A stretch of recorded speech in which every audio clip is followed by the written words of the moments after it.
My 16-year-old son discovered my wife's affair before I did. What he found in her phone changed everything. Secret hotel receipts, cryptocurrency transfers, and a plan to disappear with $300,000 of her money. When I confronted her at dinner, I smiled as her face dropped at who walked through the door. My name is David Haynes. I'm 43 years old, and until 6 months ago, I thought I had it all figured out. I've spent the last 15 years working as chief accountant for Harrison Retail Group, managing the books for a chain of 12 stores across Texas. It's not glamorous work, but it pays well, and it gave Gloria and me the kind of life we dreamed about when we were young and broke. A nice house in suburban Dallas, good schools for our kids, and enough financial security that we didn't have to worry about the bills. Our kids, Macy and Asher, were everything to me. Macy, 12 years old with her mother's blonde hair and my stubborn streak, had just started middle school and was already showing signs of being smarter than both her parents combined. Asher, 16 and tall for his age, was the kind of kid who looked out for his little sister without being asked, the kind of young man who made me proud every single day. Gloria had always been ambitious. When we met in college, she was studying marketing and had big plans for changing the world, one advertising campaign at a time. After the kids were born, she took a few years off, but when she went back to work 5 years ago as marketing director at Pinnacle Solutions, she threw herself into it with the same intensity she'd once reserved for her family. That should have been my first warning sign. The late nights started innocently enough.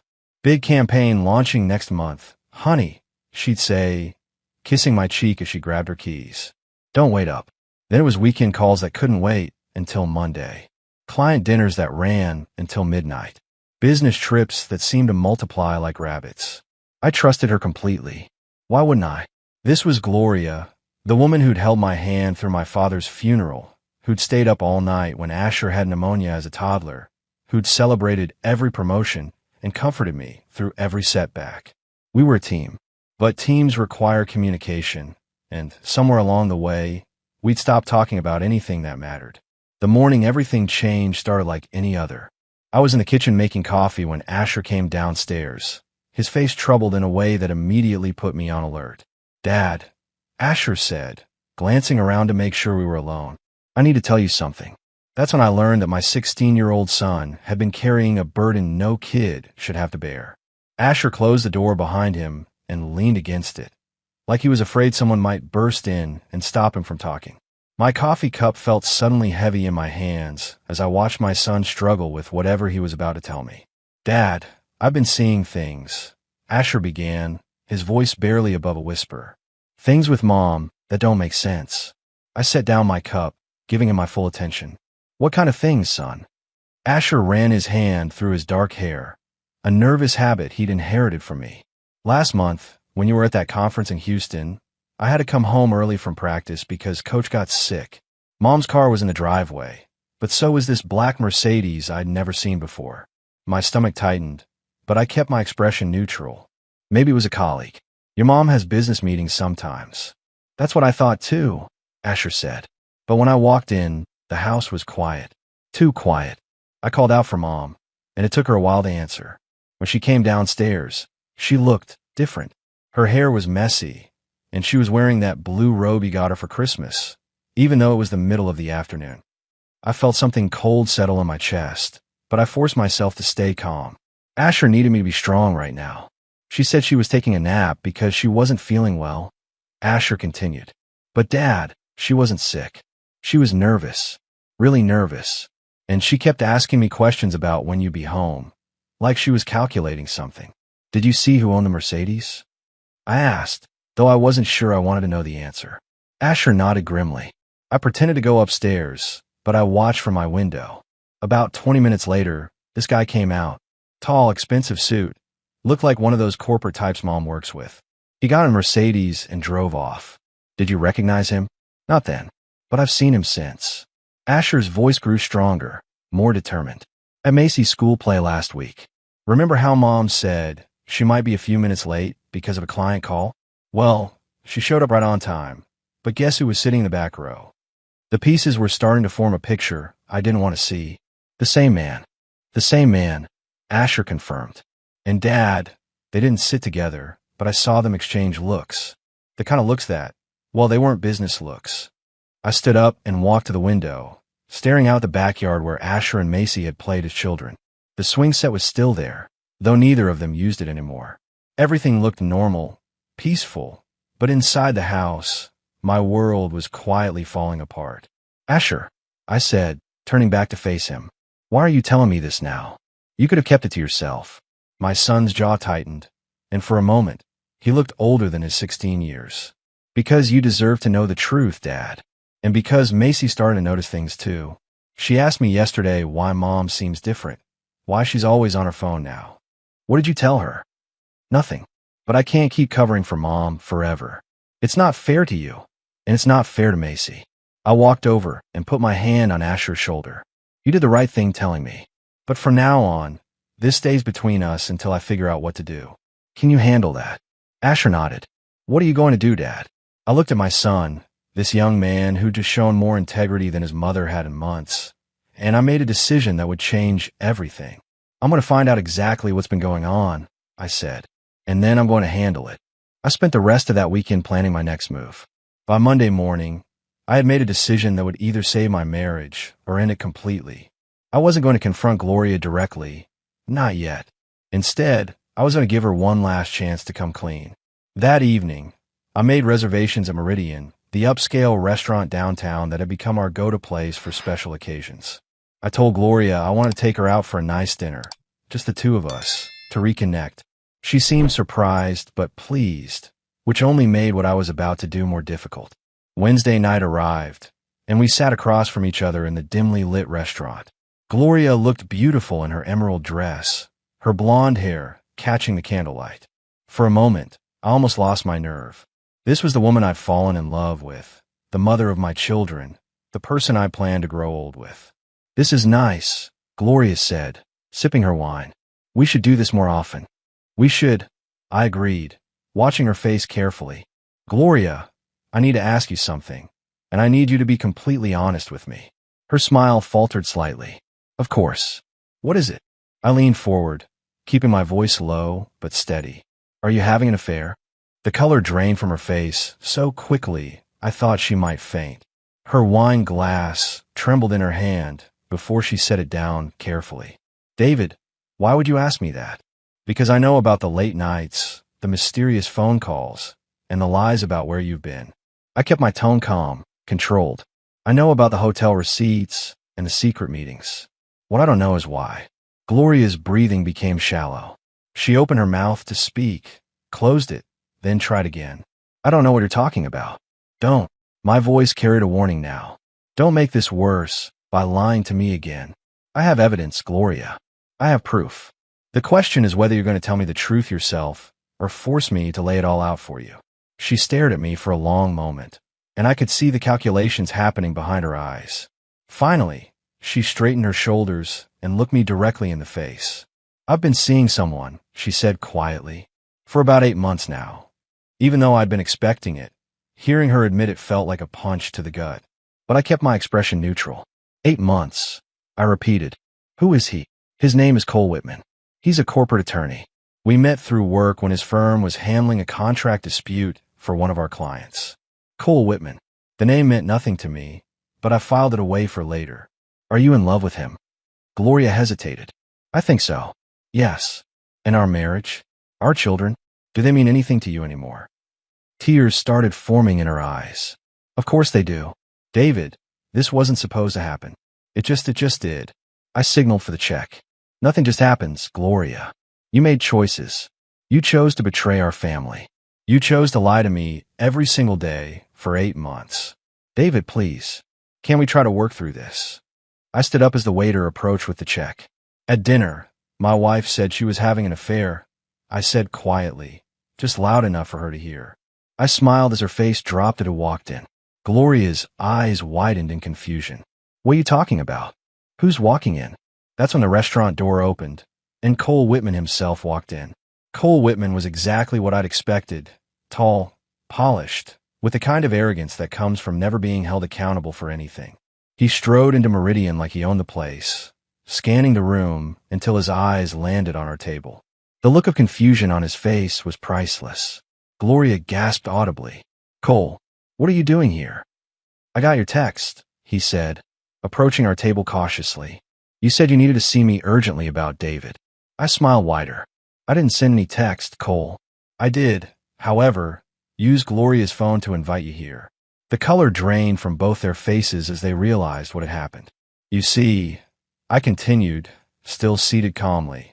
When someone's been lying to you for 8 months, you learn to be resourceful. While Gloria was in the shower this morning, I went through her phone, found your contact information, your text history, even your little pet names for each other. Gloria's hands were shaking now. David, I can explain, Dash. No need, I interrupted. It's all very clear. What's also clear is that this ends tonight. Cole straightened his tie, trying to regain some composure. Look, David, I think we can handle this like adults, Dash. Adults. I stood up slowly, my full height making Cole take a step back. Adults don't sneak around behind their spouse's back. Adults don't lie to children about where they're going. Adults have integrity, something you clearly wouldn't recognize. David, please, Gloria whispered. Can we go home and talk about this privately? Home? I pulled out my phone and showed them both a screenshot. You mean the home you were planning to leave? According to your text messages, you and Cole have been discussing your exit strategy for weeks. Both of them stared at the phone screen in horror.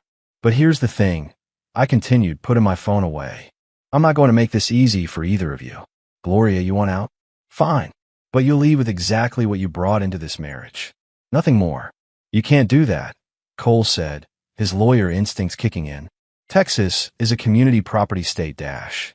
Is it? I smiled again. How familiar are you with financial fraud laws, Cole? Because I'm very familiar with them. It's part of my job. The blood drained from Gloria's face as she understood what I was implying. That's right, I said.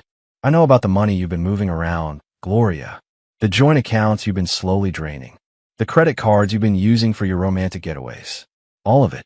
I placed a folder on the table between us. Everything's documented in here. Bank statements, credit card records, hotel receipts.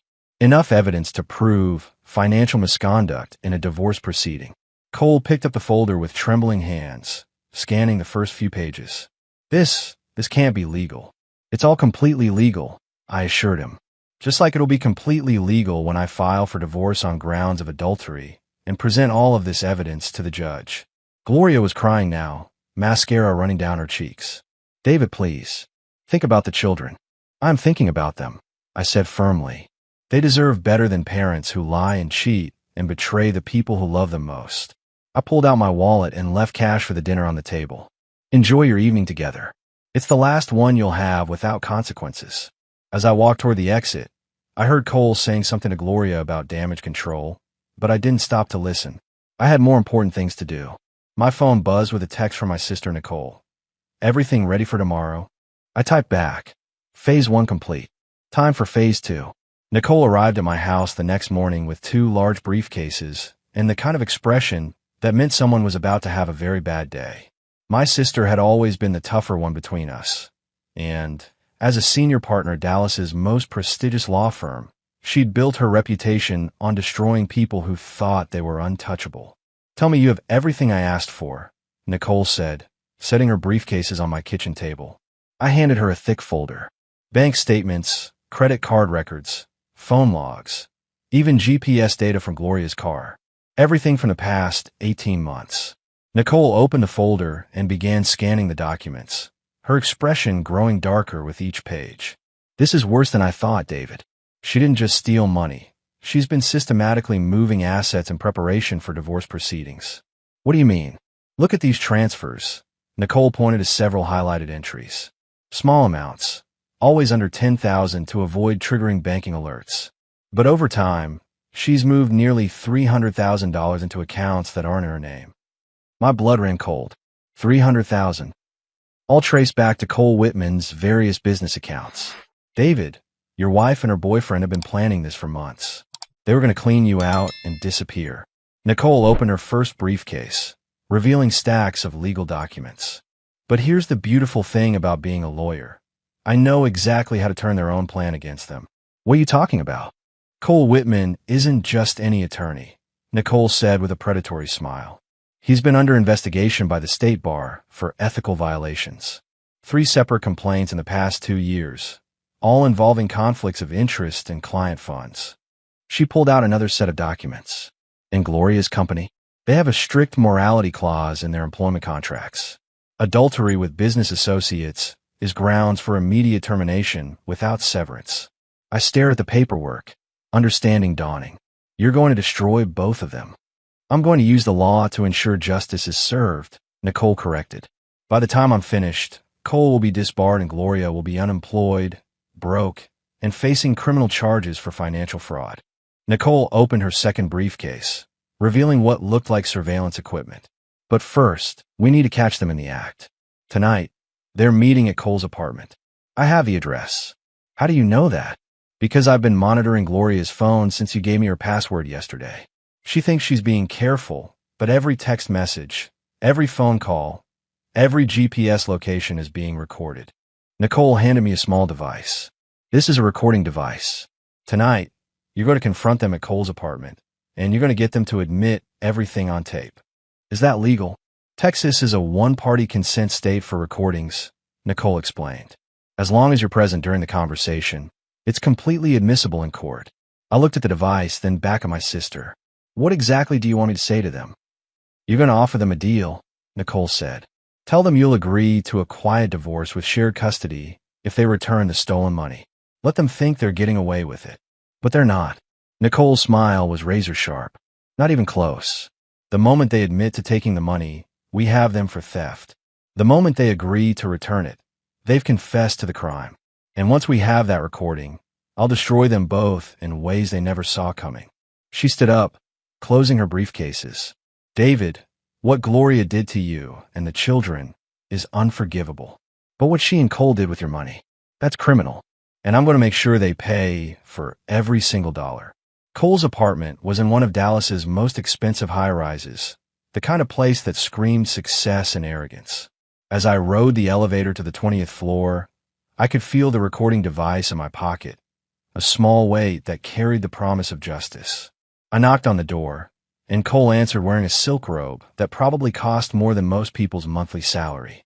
David, he said, clearly surprised. What are you doing here? I came to talk business, I replied, pushing past him into the apartment. Where's Gloria? She's in the bedroom, Cole said nervously. Look, maybe this isn't the best time, Dash. It's the perfect time, I interrupted. Get her out here. We need to settle this thing once and for all. Gloria appeared a few minutes later, wrapped in a hotel bathrobe, her hair disheveled.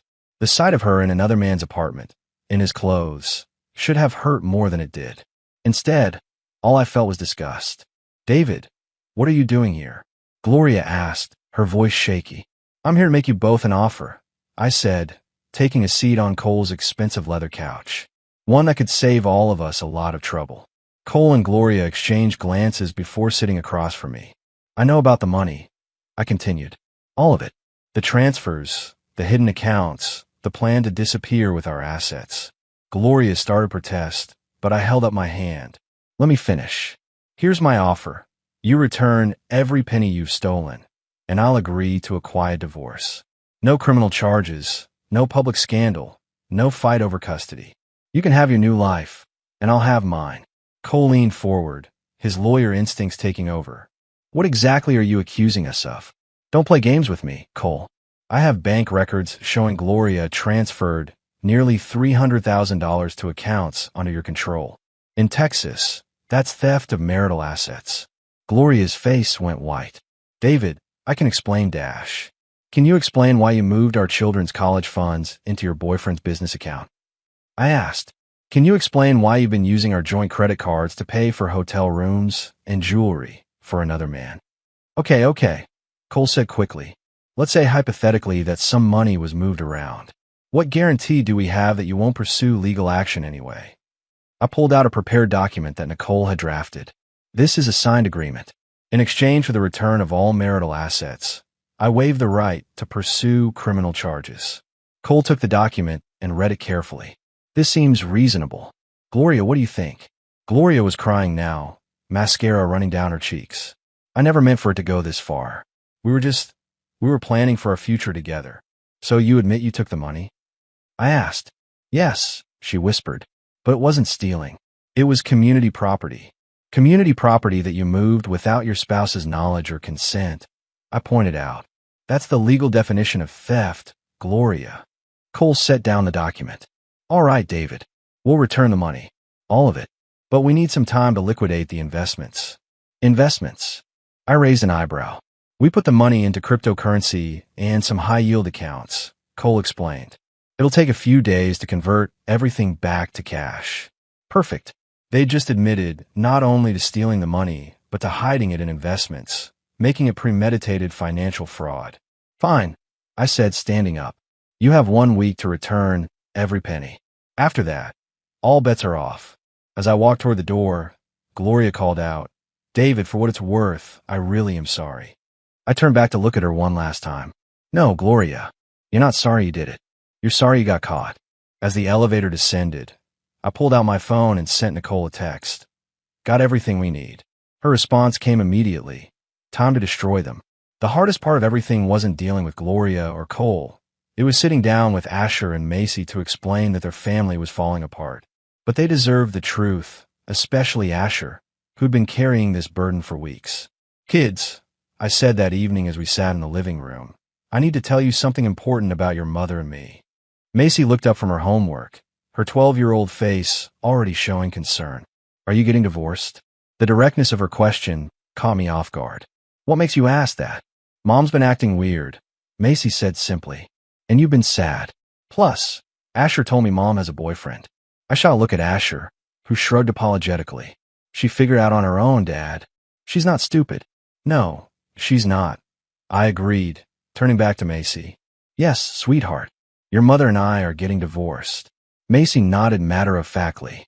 Will we have to choose who to live with? What would you want? I asked carefully. We want to stay with you. Asher said immediately. Both of us. Macy nodded emphatically. Mom lied to us, Dad. She lied about where she was going and who she was with. You never lied to us.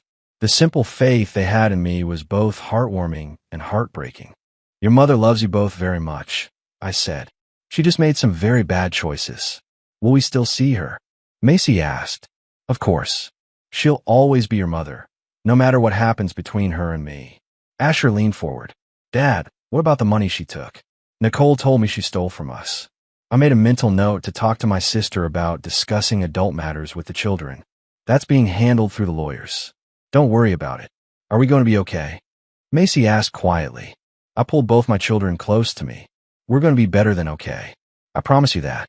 The courthouse was packed with reporters when Nicole and I arrived for the emergency hearing. Word had leaked about Gloria's theft, and the local media was having a field day with the story of a cheating wife who robbed her own family. Gloria sat at the defendant's table with a court-appointed attorney, looking nothing like the confident woman who'd been planning to start a new life with Cole.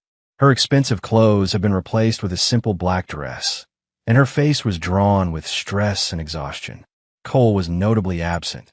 His own legal troubles had multiplied exponentially when the state bar opened their investigation into his finances. Your Honor, Nicole began, addressing Judge Patricia Hamilton, we're here today because the defendant has systematically looted the marital assets in preparation for abandoning her family. We have documented evidence of over $300,000 in unauthorized transfers. Gloria's attorney, a tired-looking public defender named James Murphy, stood up. Your Honor, my client acknowledges that mistakes were made, but she maintains that as a spouse, she had legal access to the marital accounts. Legal access, yes, Judge Hamilton replied sternly, but not the right to secretly drain those accounts without her spouse's knowledge. Mrs. Haynes, do you understand the charges against you? Gloria stood on shaky legs. Yes, Your Honor. How do you plead to the charges of theft of marital assets and financial fraud? There was a long pause before Gloria whispered, Guilty, Your Honor. The judge's gavel came down with finality. Mrs. Haynes, you are hereby ordered to repay all stolen funds within 30 days or face criminal prosecution. Custody of the minor children is awarded to Mr. Haynes, with supervised visitation rights for you pending completion of financial restitution. As we left the courthouse, Gloria tried to approach me. David, please dash.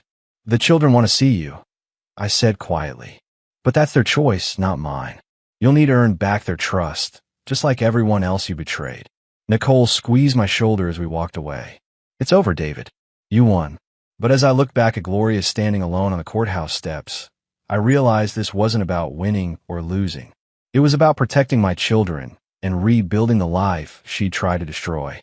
6 months after the divorce was finalized, I found myself sitting in a small bookstore downtown, watching the owner organize a display of mystery novels. Rachel Thorne moved with quiet efficiency, her auburn hair catching the afternoon sunlight streaming through the windows. You know, she said without looking up, most people who come here actually buy books eventually. I laughed, realizing I'd been visiting Thorne Books twice a week for the past month without purchasing anything. Maybe I'm just enjoying the atmosphere. Or maybe you're working up the courage to ask me for coffee, Rachel replied with a smile that made my heart skip. She was right, of course. Rachel was everything Gloria wasn't: genuine, straightforward, content with simple pleasures. When she smiled, it reached her eyes. When she spoke, every word was honest. Coffee sounds perfect, I said. That evening, as we sat in a quiet cafe near her bookstore, Rachel asked about my children. Asher's doing great, I told her. He's been accepted to 3 colleges already, and he's considering studying criminal justice. Says he wants to help catch people like Cole Whitman. And Macy. She's incredible. Resilient. She sees her mother once a month now, but she's made it clear she wants to live with me permanently. Rachel stirred her coffee thoughtfully. It must have been difficult for them, learning about their mother's betrayal. It was. But kids are tougher than we give them credit for. They knew something was wrong long before I figured it out. And how are you doing? Really? I considered the question carefully. For the first time in years, I felt genuinely peaceful. The house was quieter without Gloria's drama, but it was a good quiet, the kind that comes from honest relationships and clear consciences. I'm learning to trust again, I said. It's not easy, but I'm getting there. Rachel reached across the table and touched my hand. Trust is earned, David, and some people are worth earning it from. As I drove home that night, I realized something important. Gloria's betrayal hadn't broken me. It had shown me what I was capable of when pushed to protect the people I loved. I'd fought for my children, my finances, and my dignity. I'd won. More importantly, I'd learned the difference between love and possession, between partnership and manipulation. Rachel represented something Gloria never had: the possibility of a relationship built on mutual respect rather than convenience. The future looked brighter than it had in years. 2 years later, I stood in the kitchen of my new house, watching Asher pack for his freshman year at University of Texas. He'd chosen criminal justice after all, inspired by his role in exposing his mother's crimes. Dad, Asher said, folding his last shirt into the suitcase, have you heard anything about Mom lately? Gloria had eventually served 18 months in federal prison for financial fraud. After her release, she'd moved to Arizona and was working as a receptionist at a dental office. Cole Whitman had been disbarred and served 3 years for theft and money laundering. She's doing well, I told him. She calls Macy every week, and they're rebuilding their relationship slowly. That's good, Asher said. I mean, I'm still angry about what she did, but I don't want her to suffer forever. Macy, now 14 and wise beyond her years, walked into the kitchen. Are you talking about Mom again? Just checking in, I said. She made terrible choices, Macy said matter-of-factly, but she's still our mother. People can change if they really want to. Their maturity amazed me constantly. Rachel appeared in the doorway, carrying a box of homemade cookies for Asher's dorm room. We'd been married for 8 months now, and she'd seamlessly become part of our family without trying to replace anyone. Transportation's here, she announced as a car honked outside. As we loaded Asher's belongings into my truck, I reflected on how far we'd come. The betrayal that had nearly destroyed us had ultimately made us stronger. Asher had learned to stand up for what's right. Macy had learned that actions have consequences. And I had learned that sometimes the worst thing that happens to you can lead to the best thing that ever happens to you. Dad, Asher said as we pulled into the university parking lot, thank you for fighting for us. For not giving up when everything fell apart. Son, I replied, family is worth fighting for. Always remember that. As we said goodbye and watched him walk toward his new life, Rachel squeezed my hand. Proud Papa? She asked. Proud of all of us, I said. We survived. We fought back. We won. The boy who'd had the courage to tell his father the truth about his mother's betrayal was now a young man ready to fight for justice in the world. The little girl who'd been forced to grow up too fast had become a remarkable young woman with unshakable principles. And me? I'd learned that strength isn't about avoiding pain.